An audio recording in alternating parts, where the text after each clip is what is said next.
Modelling രംഗത്തെ അനാരോഗ്യകരമായ പ്രവണതകളെക്കുറിച്ച് news 18 ചില നിർണായകമായ വിവരങ്ങൾ കഴിഞ്ഞ ദിവസം പുറത്തുവിട്ടിരുന്നു. മോഡലാകണമെന്ന ആഗ്രഹത്തോടെ എത്തി ലൈംഗിക ചൂഷണത്തിന് ഇരകളായ പെൺകുട്ടികളെക്കുറിച്ച്, ലഹരി മാഫിയയുടെ പിടിയിൽപ്പെട്ട നിരവധി ചെറുപ്പക്കാരെക്കുറിച്ച്, ഇതുപോലെ നിരവധി പെൺകുട്ടികളുണ്ട് ചൂഷണം ചെയ്യപ്പെട്ടവർ. അതുപോലെ ഒരു പെൺകുട്ടിയാണ്, അതായത് മോഡലാകണമെന്ന ആഗ്രഹത്തോടെ കൊച്ചിയിലെത്തി ദുരനുഭവം നേരിട്ട ഒരു പെൺകുട്ടിയാണ് ന്യൂസ് 18 ഇപ്പോൾ ചേരുന്നത്. യുവ മോഡൽ സനിക. സനിക എത്ര നാളായി ഈ മോഡലിംഗ് രംഗത്തുണ്ട്? ഞാനിപ്പോൾ 1 വർഷം ആയിട്ടില്ല, ഒരു വർഷം ആവുന്നതേ ഉള്ളൂ. ഓക്കെ, എനിക്ക് മോഡലാവണം എന്ന് ഞാൻ ഫസ്റ്റ് ടൈം വിചാരിച്ച് ഞാൻ ഒരു ID ക്രിയേറ്റ് ചെയ്ത് അങ്ങനെയാണ് ഞാൻ മോഡലിലേക്ക് വരുന്നത്. അപ്പോൾ കുറേ പേരിങ്ങനെ ഷൂട്ടിനായിട്ടൊക്കെ ചോദിച്ചു. അപ്പോൾ എനിക്ക് ഫസ്റ്റ് ടൈം മോഡലിനെ കുറിച്ച് ഒന്നും അറിയത്തില്ലായിരുന്നു. അപ്പം എനിക്ക് ഒന്നും പറയാൻ പറ്റത്തില്ലായിരുന്നു ആരടുത്തും. അതുകൊണ്ട് തന്നെ ഞാൻ വരുന്ന ഷൂട്ടും കാര്യങ്ങളൊന്നും ചെയ്യാറില്ലായിരുന്നു. വേറെ ആൾക്കാരുടെ അടുത്ത് ചോദിച്ചിട്ട് അങ്ങനെയൊക്കെയായിരുന്നു ഞാൻ കാര്യങ്ങൾ ചെയ്യുന്നത്. അപ്പം അങ്ങനെയാണ് എനിക്ക് ഇതുപോലെ തജാസ് എന്ന് പറയുന്ന കമ്പനിയിൽ നിന്ന് എനിക്ക് റിക്വസ്റ്റ് വന്നു ഇൻസ്റ്റയിൽ. അപ്പോൾ അതിൽ ഇതുപോലെ അവരുടെ ഫോർമാറ്റ് ഉണ്ട്, നമുക്ക് മോഡൽസിനുള്ള ഫോർമാറ്റ് ഉണ്ട്, അതെനിക്ക് അയച്ചു തന്നു. അത് കഴിഞ്ഞപ്പോഴത്തേക്ക് ആളുടെ പേഴ്സണൽ അക്കൗണ്ടിൽ നിന്ന് എനിക്ക് മെസ്സേജ് അയച്ചു. അപ്പോൾ രണ്ടും ഞാൻ കുറച്ച് നാളായിട്ട് കാണുന്നുണ്ട്, ഞാൻ അക്സെപ്റ്റ് ചെയ്തില്ല, ഞാൻ റിപ്ലൈ ഒന്നും കൊടുത്തില്ല. അത് കഴിഞ്ഞപ്പോഴത്തേക്ക് ഒരു ദിവസം ഞാൻ ഇതുപോലെ മെസ്സേജ് ജസ്റ്റ് സീൻ ചെയ്തിട്ട് മെസ്സേജ് അയച്ചു. അപ്പോൾ എൻ്റെ അടുത്ത് പറഞ്ഞു മോഡലാണോ എന്ന് ചോദിച്ചു. അപ്പോഴത്തേക്ക് ഞാൻ പറഞ്ഞു അതേന്ന് പറഞ്ഞു. അപ്പം ഇതുപോലെ അവരുടെ കമ്പനിയിലേക്ക് എന്നെ ക്ഷണിച്ച് എന്നോട് പറഞ്ഞു ഞങ്ങളുടെ കമ്പനിയിലേക്ക് ഞങ്ങളുടെ പേഴ്സണൽ മോഡലായിട്ട് വരാം, ഞങ്ങൾ ഷോസ് കാര്യങ്ങൾ ഷൂട്ട് എല്ലാം പിടിച്ചു തരാം എന്നൊക്കെ പറഞ്ഞ് രജിസ്റ്റർ ചെയ്താൽ മതി, ഫ്രീ ആയിട്ട്. മീൻസ് സാധാരണ കമ്പനിയിൽ നമുക്ക് കയറണമെങ്കിൽ ഫീ ഉണ്ടായിരിക്കും. അപ്പോൾ ഇവൻ പറഞ്ഞു, പുള്ളി പറഞ്ഞു ഫീ ഒന്നും വേണ്ട. ബിലാല് പറഞ്ഞു ഇതുപോലെ ഫീ ഒന്നും വേണ്ട, ഞാൻ നല്ലൊരു വലിയ മോഡലാക്കി തരാമെന്ന് പറഞ്ഞ് അങ്ങനെ കുറെ ഫോർമാറ്റ് ഒക്കെ അയച്ചിട്ട് അത് നമുക്ക് നമ്മുടെ ഡീറ്റെയിൽസ് ഉണ്ട്, അത് നമ്മൾ അയക്കുക, നമ്മുടെ ഹൈറ്റ്, വെയിറ്റ്, പേര്, ഏജ് അതെല്ലാം അയച്ചു കൊടുത്ത് ലാസ്റ്റ് ഒരു ദിവസം എൻ്റെ അടുത്ത് പറഞ്ഞു മീറ്റ് ചെയ്യാന്ന് പറഞ്ഞു. അപ്പോൾ ഒരു കോളേജ് ഉണ്ട്, കോളേജിന്റെ പേര് എനിക്ക് ഓർമ്മയില്ല. ഞാൻ പറഞ്ഞു ഫാഷൻ ഡിസൈനിങ് പഠിപ്പിക്കുന്ന ഒരു കോളേജ് എറണാകുളത്ത് തന്നെ. അപ്പോഴത്തേക്ക് ഞാൻ അതുപോലെ റൂംമേറ്റിനെ ആയിട്ട് പോയി. എനിക്ക് ഫസ്റ്റ് ടൈം ആയതുകൊണ്ട് തന്നെ പോകാൻ പേടിയായതുകൊണ്ട് ഞാൻ കൂടെ ഉള്ള ചേച്ചിയായിട്ടാണ് പോയത്. പോയി അവിടെ ചെന്നപ്പോഴത്തേക്ക് ഇവർ കാറിലുണ്ടായിരുന്നു. ഇവരുടെ പേഴ്സണൽ ഫോട്ടോഗ്രാഫർ ഒരു തൃശ്ശൂരുകാരനാണ്. ആളിപ്പോൾ വേറെ കമ്പനിയൊക്കെ ഇട്ട് മാറി. പിന്നെ ആളുടെ വൈഫാന്ന് പറഞ്ഞ് നടക്കുന്ന അഞ്ജലി, ബിലാലിന്റെ വൈഫാന്ന് പറഞ്ഞ് നടക്കുന്ന ആളാണ് അഞ്ജലി. അപ്പം ഇവര് ഇത്ര 3 പേരുണ്ടായിരുന്നു. അപ്പൊ അവിടെ നിന്ന് നേരെ ഞങ്ങള് പുള്ളിയുടെ അപ്പാർട്ട്മെന്റിലേക്കാണ് പോയത്. അവിടെ ചെന്നിട്ട് എനിക്ക് ഹീല് വന്ന് കുറെയൊക്കെ സംസാരിച്ച് ഹീല് വന്നിട്ട് നടത്താൻ കുറെയൊക്കെ പഠിപ്പിച്ചു. വേറൊരു പെൺകൊച്ച പഠിപ്പിച്ചു അടുത്തുള്ള. അപ്പൊ അങ്ങനെ കുറെയൊക്കെ പഠിപ്പിച്ച് കഴിഞ്ഞപ്പോഴത്തേക്ക് പിന്നെ അവിടുന്ന് ഒരു കുറച്ച് നൈറ്റായിട്ടാണ് ഞങ്ങളെ കൊണ്ടുവിട്ട് കഴിഞ്ഞപ്പോഴത്തേക്ക് ഒരു ദിവസം ഇതുപോലെ എനിക്ക് മെസ്സേജ് അയച്ചു, ഷൂട്ടുണ്ട്, പോർട്ട്ഫോളിയോ ഷൂട്ടിനാന്ന് പറഞ്ഞുകൊണ്ടാണ് വിളിച്ചത്. അപ്പം നമുക്കിതിനെക്കുറിച്ച് അറിയത്തില്ല. അപ്പം പോർട്ട്ഫോളിയോ എന്നൊക്കെ പറയുമ്പോഴത്തേക്ക് നല്ല രീതിക്ക് ക്രിയേറ്റ് ചെയ്തുണ്ടാക്കുന്ന സാധനമാണ്. അപ്പോഴത്തേക്ക് ഓക്കെ, ഫസ്റ്റ് ടൈം ആയതുകൊണ്ട് എനിക്ക് ഭയങ്കര സന്തോഷം കൂടായി. മോഡലിനൊക്കെ നമ്മൾ ഇത്രയും പെട്ടെന്ന് ഇത്ര ഇതായല്ലോ എന്നുള്ളൊരു ചിന്തയിൽ ഞാൻ ഓക്കെ പറഞ്ഞു. അപ്പോഴത്തേക്ക് ഞാൻ റൂമിൽ ചേച്ചിയുടെ അടുത്ത് ഇന്ന പോലെ പറഞ്ഞു, ചേച്ചി ഇതുപോലെ ഷൂട്ടിന് വിളിച്ചിട്ടുണ്ട്, ഞാൻ തന്നെ പോണോ, ചേച്ചി വരുമോ എന്ന് ചോദിച്ചു. അപ്പോഴത്തേക്ക് പുള്ളിക്കാരി ഓൾറെഡി കുറെ ലീവ് ഉള്ളത് കൊണ്ട് എൻ്റെ അടുത്ത് പറഞ്ഞു നീ ഒരു കാര്യം ചെയ്യ്, പൊക്കോളാൻ പറഞ്ഞു, തന്നെ പോയിട്ട് എന്തെങ്കിലും ഉണ്ടോ എന്നെ വിളിച്ചാൽ മതി എന്ന് പറഞ്ഞു. അങ്ങനെ ഞാൻ അവിടെ ചെന്ന് കഴിഞ്ഞപ്പോഴത്തേക്ക് കുറെ മോഡൽസ് ഉണ്ട്. പാതി ആശ്വാസമായി, പേടിയൊന്നും ഉണ്ടായിരുന്നില്ല. കുറെ മോഡൽസിനെ കണ്ടപ്പോഴത്തേക്ക് പിന്നെ കുഴപ്പമില്ല. അവിടെ ചെന്നു, നമ്മളൊരു ഡ്രസ്സായിട്ടാണ് പോയത്. അപ്പോൾ ആ ഡ്രസ്സ് പറ്റത്തില്ല എന്ന് പറഞ്ഞു. പിന്നെ ഇവർ കുറച്ച് ഡ്രസ്സൊക്കെ വെച്ചിട്ടുണ്ട് റൂമിൽ. അപ്പോൾ എൻ്റെ അടുത്ത് പറഞ്ഞു ഇഷ്ടമുള്ള പോയി സെലക്ട് ചെയ്തോളാൻ പറഞ്ഞു. പക്ഷെ നമ്മൾ സെലക്ട് ചെയ്യുന്നൊന്നും അല്ല അവർ തരുന്നത്. നമ്മൾ സെലക്ട് ചെയ്ത് നമ്മൾ ഇട്ട് വരുമ്പോഴത്തേക്ക് അവർ പറയുമ്പോൾ അത് കൊള്ളില്ല എന്ന് പറയും. എന്നിട്ട് അവർക്ക് ഇഷ്ടമുള്ള രീതിയിലുള്ള കുറച്ച് 2 പീസ് പോലത്തെ ഡ്രസ്സ് അതിടാൻ പറയും. ഒന്നെങ്കിൽ മറ്റുള്ളവരെ കാണിക്കാൻ വേണ്ടി നമുക്ക് വേറൊരു ഡ്രസ്സ് തന്നിട്ട് റൂമിൽ കയറ്റി, ബിലാൽ അങ്ങനെയാണ് എന്നെ ചെയ്തത്. മീൻസ് റൂമിൽ കയറ്റി ഈ ഡ്രസ്സ് ഇട്ടോളാൻ പറഞ്ഞു. എല്ലാവരും കാണിക്കാൻ നല്ലൊരു ഡ്രസ്സ്. അകത്ത് കയറി കഴിഞ്ഞപ്പോഴത്തേക്ക് ആള് മറ്റേ റൂമിൽ പോയിട്ട് വേറെ കുറച്ച് 2 പീസ് പോലത്തെ ഡ്രസ്സ് എടുത്തോണ്ട് വന്നു. ഡ്രസ്സ് എടുത്തോണ്ട് വന്നിട്ട് എൻ്റെ അടുത്ത് പറഞ്ഞു നീ ഇത് ഇടാൻ പറഞ്ഞു. അപ്പം എനിക്ക് പറ്റിയില്ല.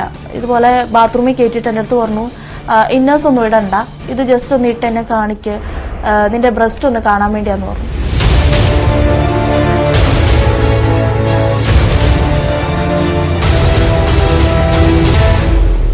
അപ്പോഴത്തേക്ക് എനിക്ക് ഇത് കേട്ടപ്പോൾ ഭയങ്കര ബുദ്ധിമുട്ടായിപ്പോയി.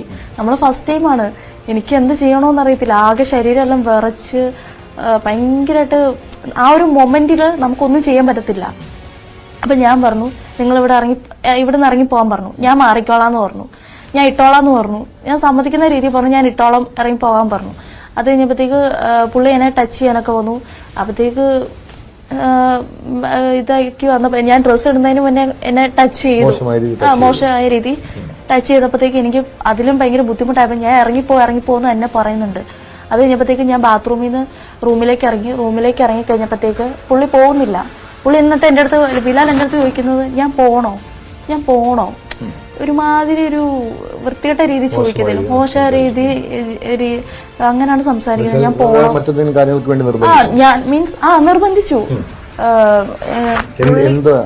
സെക്ഷലി പുള്ളിക്കാരന്റെ അടുത്തേക്ക് വരാൻ വേണ്ടി നമുക്ക് ഇൻട്രസ്റ്റ് ഉണ്ടോ, പുള്ളിയുടെ വിചാരം നമുക്ക് ഇൻട്രസ്റ്റ് ഉണ്ടെന്നാണ്. പക്ഷെ പുള്ളി അവിടെ നിന്നിട്ട് പോണോന്ന് ചോദിക്കുന്നതിന്റെ കാരണം നമുക്ക് ഇൻട്രസ്റ്റ് ഉണ്ടെങ്കിൽ നമ്മൾ വേണ്ടെന്ന് പറഞ്ഞ പുള്ളി അവിടെ നിൽക്കും, അതവിടെ നടക്കുകയും ചെയ്യും. അപ്പം ഞാൻ പറഞ്ഞു എനിക്ക് പറ്റത്തില്ല, ഇവിടെ നിന്ന് ഇറങ്ങി പോകാൻ പറഞ്ഞു. അങ്ങനെ കുറേ തവണ ഞാൻ പോകാൻ പറഞ്ഞു. അത് കഴിഞ്ഞപ്പോൾ ആദ്യമേ പുള്ളി ഇറങ്ങിപ്പോയപ്പം താഴെ നിന്ന് വൈഫാന്ന് പറഞ്ഞ അഞ്ജലി കടന്ന് വിളിക്കുന്നുണ്ട്. അപ്പോൾ അഞ്ജലി വിളിച്ചപ്പോൾ അങ്ങോട്ട് താഴോട്ട് ഇറങ്ങിപ്പോയി. അപ്പോഴത്തേക്കും ഞാൻ പെട്ടെന്ന് റൂം പൂട്ടി, ഞാൻ ആ ഡ്രസ്സൊന്നും മാറിയില്ല, ഞാൻ അവിടെ തന്നെ അങ്ങ് നിന്ന് കഴിഞ്ഞപ്പോൾ പുള്ളി പിന്നെയും കയറി വന്നപ്പോഴത്തേക്ക് പിന്നെയും പുള്ളി എന്നെ ടച്ച് ചെയ്യാൻ വേണ്ടി വരുവാ. എൻ്റെ അടുത്ത് ചോദിച്ചു ഹഗ് ചെയ്തോട്ടെന്ന് ചോദിച്ചു. ഞാൻ പറഞ്ഞു പറ്റത്തില്ലെന്ന് പറഞ്ഞു, നിങ്ങളിപ്പോൾ തന്നെ ഇവിടെ നിന്ന് ഇറങ്ങി പോകണമെന്ന് പറഞ്ഞു. അപ്പോഴത്തേക്ക് പുള്ളി സമ്മതിച്ചില്ല. പുള്ളി ഇങ്ങനെ വന്നപ്പോഴത്തേക്ക് ഞാൻ പുറകോട്ട് മാറി. അത് കഴിഞ്ഞപ്പോൾ പുള്ളി എനിക്ക് ചിന്തിക്കാൻ പോലും പറ്റത്തില്ല, പുള്ളിയുടെ ഒരു പ്രദർശനമായിരുന്നു. മീൻസ് പുള്ളിയുടെ ഡ്രസ്സ് തന്നെ അഴിച്ച് നമ്മളെ കാണിക്കുക. അത് എനിക്ക് ഒട്ടും മറക്കാൻ പറ്റത്തില്ല. ശരിക്കും ഫീലായി. ആ ഒരു സംഭവം എന്നൊക്കെ പറഞ്ഞാൽ നമുക്ക് ഒന്നാമത്തെ കാര്യം ശരിക്കും ഷോക്കായി പോയി. നമുക്ക് ആ സമയത്ത് നമ്മുടെ കൂടെ ഒന്നാമത്തെ കാര്യം ആരുമില്ല, പിന്നെ എൻ്റെ ഫോണ് കയ്യിലില്ല. എനിക്ക് ആരെങ്കിലും വിളിക്കണമെന്ന് നല്ല ആഗ്രഹം ഉണ്ടായിരുന്നു. ഞാൻ ഫോണ് കുറേ സമയം കൊണ്ട് എല്ലായിടത്തും ചോദിച്ചുകൊണ്ടിരിക്കുക. അപ്പം ആരും ഒന്നും പറയുന്നില്ല. അവിടെ എവിടെയോ റൂമിലുണ്ട്, പക്ഷെ ആരും ഒന്നും പറയുന്നില്ല. എൻ്റെ കയ്യിൽ ഫോണില്ല, കൂടെ ആരുമില്ല. വന്നേക്കുന്ന മോഡൽസിൻ്റെ അടുത്ത് നമുക്ക് പറയാൻ പറ്റുമോ? കാരണം എനിക്ക് തോന്നുന്നു വന്ന കുറച്ച് മോഡൽസ് ഇവന്റെ കൂടെ നേരത്തെ ഉണ്ടായിരുന്ന മോഡൽസ് ആണെന്ന് തോന്നുന്നു, പക്ഷെ ഇപ്പം ഇല്ലെന്ന് തോന്നുന്നു. അപ്പം എനിക്കറിയത്തില്ല. പിന്നെ പുതിയതായിട്ട് വന്ന ഒരു പെങ്കൊച്ച്, അവളെ ആയിട്ടാണ് ഞാൻ കുറച്ച് കമ്പനി ആയത്. അത് കഴിഞ്ഞപ്പോഴത്തേക്ക് പുള്ളി തന്നെ പുള്ളിയുടെ ഇതൊക്കെ കാണിച്ചു. മുറിയിൽ നിന്ന് പോയത് അതൊരു കാര്യമുണ്ട്. പുള്ളി അതല്ലാതെ ഞാനൊരു നല്ലൊരു ഡ്രസ്സ് എടുത്ത് വെച്ചായിരുന്നു. അപ്പം വെളിയിൽ ഞാൻ പറഞ്ഞില്ല, ഒരു ഫോട്ടോഗ്രാഫർ അവിടെ നിന്ന് ഫോട്ടോ എടുക്കുന്നുണ്ടായിരുന്നു വേറെ മോഡൽസിന്റെ. അപ്പൊ പുള്ളി ഇത് കാണുന്നുണ്ടായിരുന്നു. പുള്ളിക്ക് ശരിക്കും നല്ല ഡൗട്ട് തോന്നി. അത് കഴിഞ്ഞപ്പോഴത്തേക്ക് ഈ പുള്ളി അകത്ത് നിന്നപ്പോഴത്തേക്ക് ഞാൻ ചാടി റൂമിന്റെ വെളിയിൽ ഇറങ്ങിയപ്പോഴത്തേക്ക് എൻ്റെ അടുത്ത് ഫോട്ടോഗ്രാഫർ പറഞ്ഞു, മീൻസ് പുള്ളിക്ക് നല്ലപോലെ മനസ്സിലായപ്പോൾ എൻ്റെ അടുത്ത് പറഞ്ഞു നീ ഇനി അവിടെ നിൽക്കണ്ട, അവിടെ നിന്നാൽ ശരിയാവത്തില്ല, ഒരു കാര്യം ചെയ്ത് നീ ഇവിടെ വന്നിട്ട് BTS എടുത്തു തരാൻ പറഞ്ഞു. ഫോട്ടോ ചെയ്യുന്ന വീഡിയോസ് എടുത്തു തരാൻ പറഞ്ഞു. അത് ഓക്കെ. അങ്ങനെയാണ് ഞാൻ അവിടുന്ന് ഒഴിഞ്ഞു മാറുന്നത്. പുള്ളി എന്നെ മാക്സിമം നല്ല രീതിക്ക് പുഷ് ചെയ്തിട്ടുണ്ട് ഇതിലേക്ക്. ദുരുപയോഗം ചെയ്യാനായിരുന്നു അത് തന്നെയാണ് ഉദ്ദേശം. അത് നമുക്ക് കാണാം, മനസ്സിലാവും. ഒരു മനുഷ്യനെ കാണുമ്പോൾ നമുക്ക് മനസ്സിലാവത്തില്ലേ? ആളുടെ ഒരു വരവും ശരിക്കും എനിക്ക് വോമിറ്റ് ചെയ്യാനാ വന്നേ. അത്രയ്ക്കും കൊള്ളില്ല. അങ്ങനെ മറ്റു പെൺകുട്ടികളോട് ഇയാൾ ഇതേ രീതിയിൽ ഈ മോഡലുകളോട് ഇതേ രീതിയിൽ ബിഹേവ് ചെയ്തിട്ടുണ്ടോ? പിന്നെ ഒത്തിരി എനിക്കറിയാവുന്ന കുറച്ച് ഫ്രണ്ട്സ് ഉണ്ട്. അതുപോലെ അന്ന് ഉണ്ടായിരുന്ന ഞാൻ പറഞ്ഞില്ല ഒരു ഫ്രണ്ട്, അവളെ ഇതുപോലെ ഞാൻ റൂമിൽ കൊണ്ടുവന്ന് ഞാൻ കണ്ടതാണ്.